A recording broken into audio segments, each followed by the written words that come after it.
नमस्कार दोस्तों, जन मुद्दों की बात धर्मराज के साथ मेरे शो में आप सबका स्वागत है। आज मैं आपको एक ऐसा वीडियो सुनाने वाला हूं जिसे सुनकर आपके होश उड़ जाएंगे। 28 सेकंड का यह वीडियो अगर आप सुनेंगे तो आपको यकीन नहीं होगा कि किस सनातन धर्म पर आप गर्व कर रहे हैं, किस सनातन परंपरा का हवाला दिया जा रहा है। राम मंदिर की आड़ में कैसी घिनौनी राजनीति हो रही है। राम मंदिर के नाम पर, भगवान राम को बुलाने के नाम पर समाज में कैसा जहर घोला जा रहा है, कैसी भद्दी भाषा, गाली गलौज की भाषा इस्तेमाल की जा रही है, कितना नफरत समाज में बोया जा रहा है। इससे पहले कि मैं आपके सामने इस वीडियो पर कुछ बोलूं, आप यह वीडियो खुद ही सुन लीजिए, जिसे चंद्रशेखर आज़ाद ने अपने ट्विटर हैंडल पे शेयर किया और उसके बाद से यह वीडियो वायरल है और अरेस्ट राम भद्राचार्य का ट्रेंडिंग हो रहा है ट्विटर पर। चमार ये लिख लो। गोस्वामी जी कहते हैं कि जो राम जी को नहीं भजता वो चारों वर्ण चमार है। वो राम को भजने वाला उत्तम और चाम को भजने वाला नीच। ये गोस्वामी जी का तात्पर्य है। यहां मरे मुलायम का श्री राम, प्रेम से बोलो। आपने यह वीडियो सुना और आपने खुद सुना कि कैसे राम भद्राचार्य, जो अपने आप को जगत गुरु कहलाते हैं, जगत गुरु राम भद्राचार्य, कैसे भारत के अनुसूचित जाति में आने वाली एक जाति को खुले भीड़ में गाली गलौज कर रहे हैं, उन्हें गाली दे रहे हैं और कह रहे हैं कि जो लोग राम में विश्वास नहीं रखते हैं, जिनकी राम में आस्था नहीं है, वे चारों वर्ण में चमार हैं। कैसे ऐसी बात वे कह सकते हैं। आपको ध्यान दिला दूं कि 22 जनवरी 2024 को जो लोकसभा चुनाव के मद्देनज़र सांप्रदायिक फायदा लेने के लिए भाजपा की सरकार, मोदी सरकार हड़बड़ी में दबाव डालकर राम मंदिर की प्राण प्रतिष्ठा करने जा रही है, राम मंदिर का उद्घाटन करने जा रही है। इस राम मंदिर के उद्घाटन के विरोध में कोई राजनीतिक पार्टी अभी तक खुलकर सामने नहीं आए हैं, लेकिन 4 शंकराचार्य, जो 4 आदि शंकराचार्य का पीठ है, उसके सभी वर्तमान शंकराचार्य खुलकर सामने आ चुके हैं।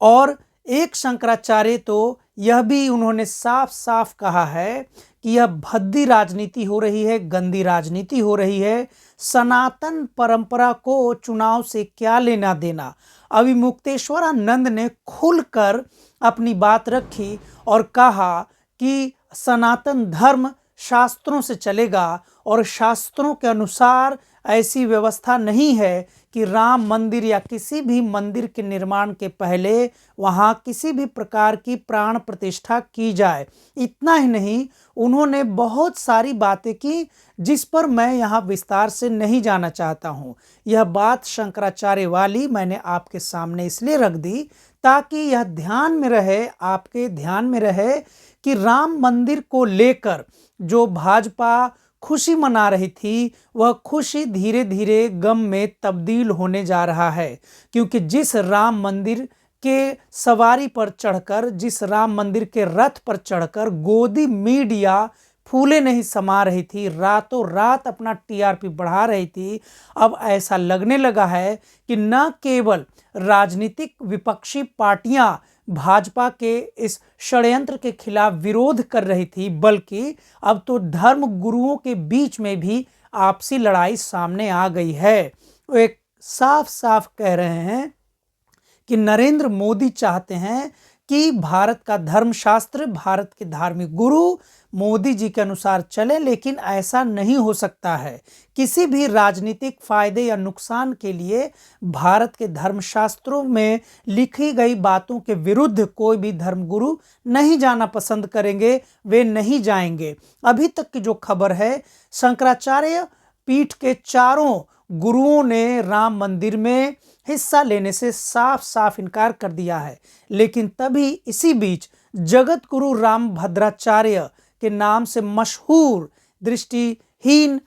ये जो धर्म गुरु हैं, इन्होंने भरी सभा में, पता नहीं पुरानी वीडियो है या नया, उन्होंने कहा है कि जिनकी आस्था राम में नहीं है वे चमार हैं। जाहिर सी बात है कि वे किस प्रकार के भद्राचार्य हैं, किस प्रकार के राम भद्राचार्य धर्म गुरु बनते हैं, जिनके मन में खुद इतना गंदा विचार है अपने ही लोगों के लिए, मानव प्राणी के लिए। आपको याद दिला दो कि राम भद्राचार्य कोई साधारण धर्म गुरु नहीं है। राम भद्राचार्य वे बड़बोले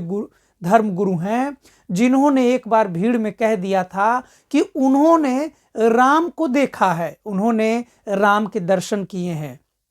ये वो बड़बोले राम भद्राचार्य हैं जो दुनिया की कई भाषाओं को जानने का दावा करते हैं, दुनिया की सभी संस्कृतियों से परिचित होने का दावा करते हैं। ये वही धर्मगुरु हैं जिनके सामने भारत के प्रधानमंत्री नरेंद्र मोदी झुककर उन्हें नमस्कार कर रहे थे और कुछ सेकंड तक लगातार राम भद्राचार्य जो 73 वर्ष के हैं, प्रधानमंत्री नरेंद्र मोदी भी लगभग इतने ही उम्र के हैं, को अपनी गोद में सर रखकर पीठ बहुत देर तक थपथपाते रहे। जगत गुरु राम भद्राचार्य कैसे बहुत सारे स्टेटमेंट्स हैं जो विवादों में रहे हैं या हमेशा उनकी बातें विवाद खड़ा कर देती है, बल्कि इसको पलट के यूं कहें कि जगत गुरु राम भद्राचार्य नाम के ये जो धर्म गुरु हैं, इनको भली भांति पता है कि भारत में धर्म गुरु से बड़ा धंधा तो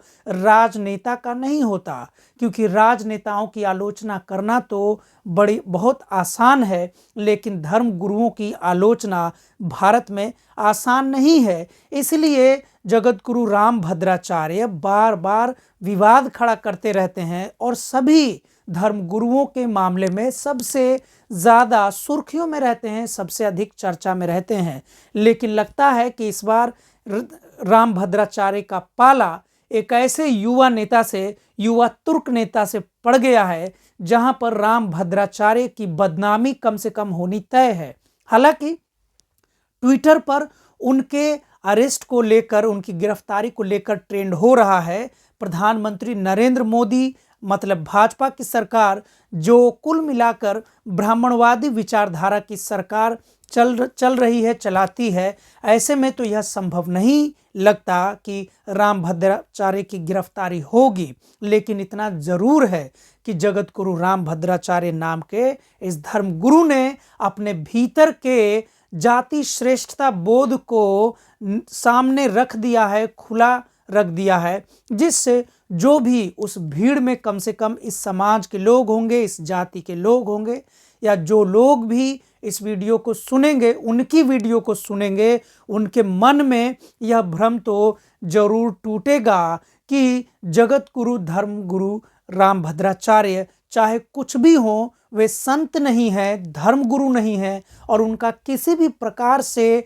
धर्म से कोई रिश्ता नहीं है। धार्मिक पाखंड और धार्मिक पाखंड पर हमला भारत की सांस्कृतिक इतिहास में कोई नई बात नहीं है। जब हम महामना ज्योतिबा फूले की बात करते हैं तो हम जानते हैं कि महामना ज्योतिबा फूले ने ऐसे धर्म गुरुओं की तो छोड़िए, उन्होंने तो धर्म शास्त्रों की ऐसी खबर ली है, इतनी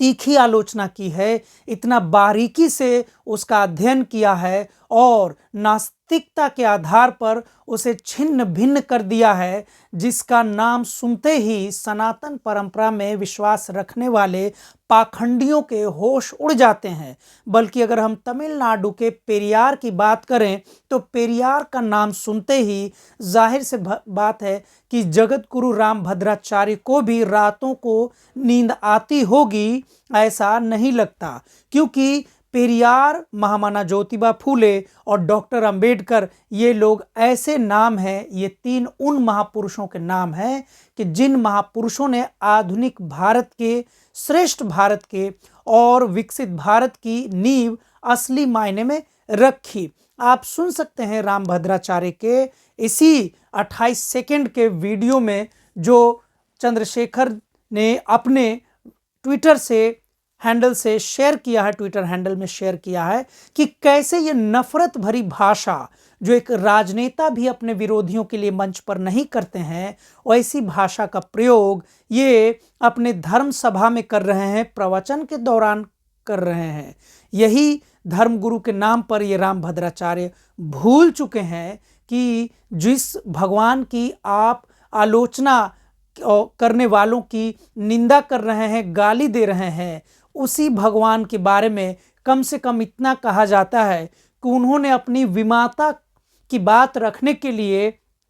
राजपाट छोड़ दिया था, अपने सारे ऐशो आराम को, अपनी सारी सुविधाओं को त्याग दिया था और अपनी माँ के कहने पर, विमाता के कहने पर, सौतेली माँ के कहने पर राजपाट छोड़कर चले गए और अपने भाई को सब कुछ दे दिया। जिस परंपरा में, जिस रामायण में, जिस रामचरितमानस में एक ऐसे राम, कम से कम मिथकीय रूप से एक ऐसे राम के चरित्र का वर्णन है जिन्होंने सभ्यता के लिए, परंपरा के लिए, अपने समाज के लिए सब कुछ छोड़ दिया और अपनी सौतेली माँ की बात रखने के लिए वो राजपाट छोड़ दिया जो उनके हिस्से का था। उस चरित्र के प्रशंसा की आड़ में रामभद्राचार्य अपनी जातीय कुंठा मिटा रहे हैं। जाहिर सी बात है कि भारत बहुत सारे धर्मों का देश है, बहुत सारी संस्कृतियों का, सांस्कृतिक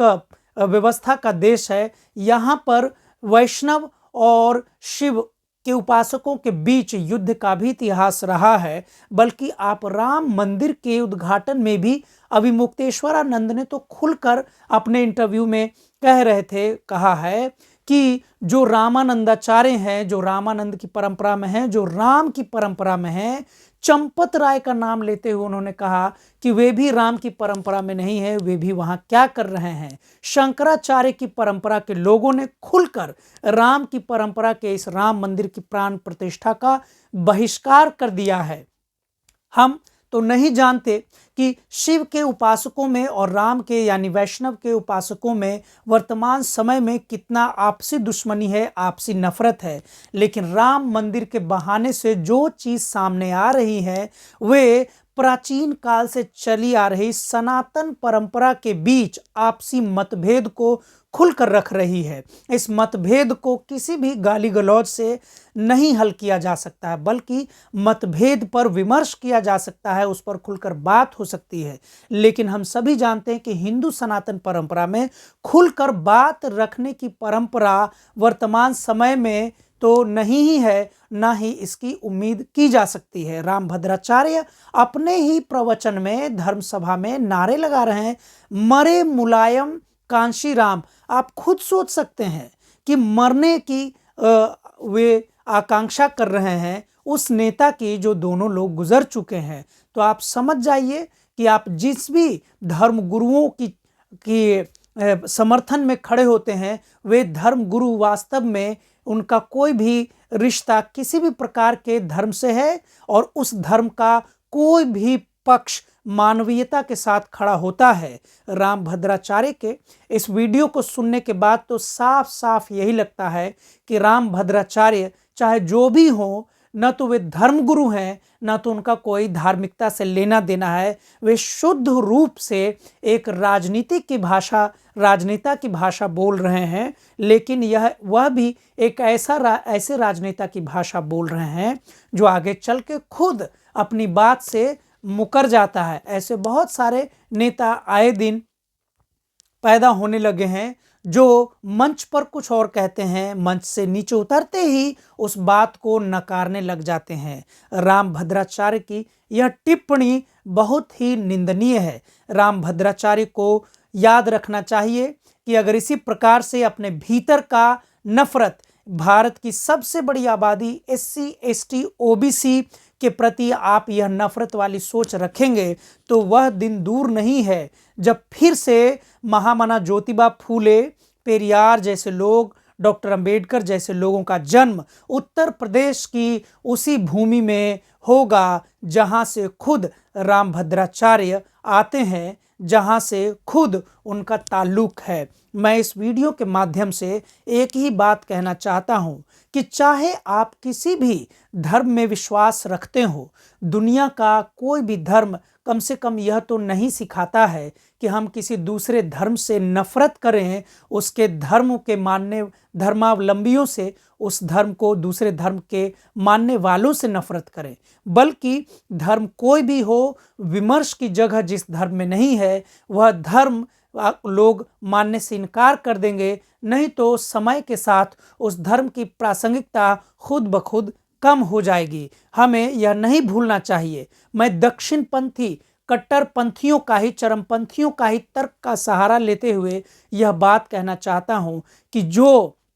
दक्षिणपंथी लोग यह मानते हैं कि 1000 साल तक मुसलमानों ने हिंदुओं पर रूल किया, उसे सताया, तो ऐसे ही इन परंपरा में यकीन रखने वालों को, हिंदू सनातनियों को जो मुसलमानों से नफरत करते हैं, मुसलमान शासकों से त्रस्त रहे हैं, बल्कि उसकी स्मृति से कांप जाते हैं, उन्हें यह सवाल फिर से अपने आप से करना चाहिए कि इतने बड़े देश में जहाँ पे बुद्ध, जैन जैसी स्वस्थ परंपरा की धर्म भी एक ज़माने में रहे थे, ऐसे में ऐसा कैसे संभव हो गया कि मुट्ठी भर लोग भारत के बाहर से आए, आक्रमणकारी बनकर आए थे उनकी भाषा में कहें तो, और उन्होंने भारत पर लगभग, जैसा कि दक्षिणपंथियों का दावा है कि 1000 साल तक उन्होंने शासन किया और हिंदुओं को गुलाम बनाया। इसका मतलब सीधा है कि बहुत सारे लोग कहते हैं कि इसका मतलब हिंदू जैसी एकनिष्ठ, एकता वाली कोई धर्म भारत में कभी था ही नहीं। हिंदू एक है, ऐसा कोई धर्म कभी भी अस्तित्व में नहीं था। हिंदू धर्म नाम का कोई भी चीज़ अस्तित्व में कभी था ही नहीं। इसी बात का प्रमाण रामभद्राचार्य दे रहे हैं, क्योंकि हम सभी जानते हैं कि चमार जाति हो, कोई भी दलित जाति हो, OBC जातियां हो, अगर उसको एक तरफ राजनेता हिंदू धर्म के पाले में लाने का रात दिन प्रयास कर रहे हैं, लेकिन रामभद्राचार्य जैसे धर्मगुरु किसी भी उक्त जाति को नीचा बताते हैं, पाखंडी बताते हैं, उसे भरी सभा में गाली गलौज करते हैं। अगर उनके मन में यह बात होती कि पूरा हिंदू समाज एक है तो वे कुछ भी कहते, आलोचना करते, नेताओं की आलोचना करते, विवेचना करते, लेकिन किसी एक जाति को, एक संप्रदाय को गाली तो बिल्कुल भी नहीं देते। आप इस वीडियो को अगर सुन रहे हैं तो इसे इतना फैलाइए कि कम से कम रामभद्राचार्य पर SC ST एक्ट के तहत केस दर्ज हो सके, मुकदमा दर्ज हो सके, और उन्हें यह बात का पता चले कि भारत बाबा साहब के संविधान से चलता है, डॉक्टर अंबेडकर के संविधान से चलता है, किसी भी पाखंडियों के मनमाने तरीके से किए गए गाली गलौज की भाषा से या विधान से नहीं चलता है। अगर आपको मेरा यह वीडियो अच्छा लगा हो तो आप इसे शेयर कीजिए, आप इसे आगे बढ़ाइए, और अगर आपको मेरा वीडियो अच्छा लगता हो तो आप मुझे आर्थिक सहयोग भी दे सकते हैं। आर्थिक सहयोग के लिए विवरण मेरे दैनिक अंबेडकर चैनल के मुख्य पेज पर दिया हुआ है, तो आप सहयोग कीजिए और जनता की आवाज़ को बुलंद कीजिए। मैं जन मुद्दों की बात धर्मराज के साथ में इसी तरह आपकी बातों को मुखरता से उठाता रहूँगा। तब तक के लिए शुक्रिया, धन्यवाद।